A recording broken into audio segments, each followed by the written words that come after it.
Sudahlah, rakyat kecil saatnya bangkit dan berdikari.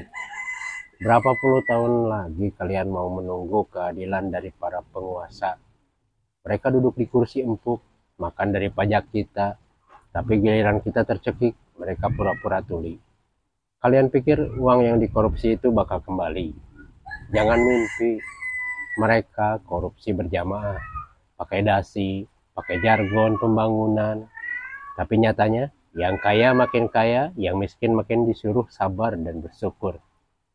Kita ini rakyat kecil, cuma dijadikan angka statistik, dipajaki hidup-hidup, dipakai suaranya waktu pemilu, lalu ditendang setelahnya. Harga sembako naik, BBM naik, tarif listrik naik, mereka bilang itu demi stabilitas ekonomi. Padahal yang mereka stabilkan adalah dompet dan jabatan mereka. Cukup sudah kita hidup menggantung pada negara yang tak lagi peduli. Cukup jadi rakyat penurut yang hanya bisa mengeluh tanpa solusi. Mulai hari ini kita bangkit, kita berdikari, kita kembangkan kekuatan dari rumah, dari tanah sekepal, dari kolam sekecil ember, dari halaman belakang rumah kita. Mereka bisa korupsi triliunan, tapi mereka tidak bisa mencari hasil panen dari kebun kita sendiri.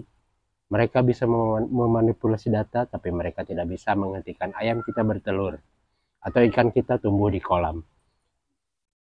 Kita harus kembali ke pangan, ke tanah, air, ke keluarga, dan gotong royong.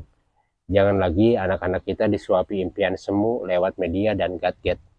Mereka ajari kita berternak, mencintai tanah air lewat kerja nyata, bukan lewat pidato omong kosong. Rakyat kecil yang cerdas tidak akan berharap pada DPR, tidak akan merengek pada kementerian, tidak akan berlutut pada APBD. Rakyat kecil yang cerdas membangun peradaban dari garasi rumahnya sendiri, dari kebun, dari dapur, dari komunitas. Kita tidak perlu jadi kaya raya untuk hidup bermartabat.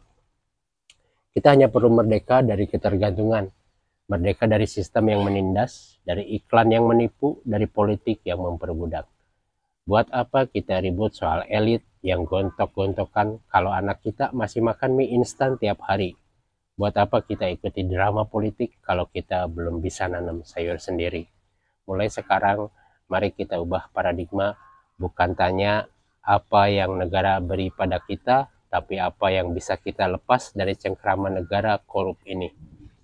Kita bisa, dengan tangan sendiri, dengan keringat sendiri, dengan keluarga kita, tetangga kita, rakyat kecil yang satu derita dengan kita.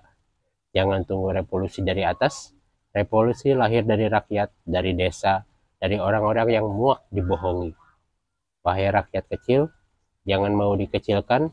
Kita ini besar, kita ini kuat, kita ini tulang punggung bangsa.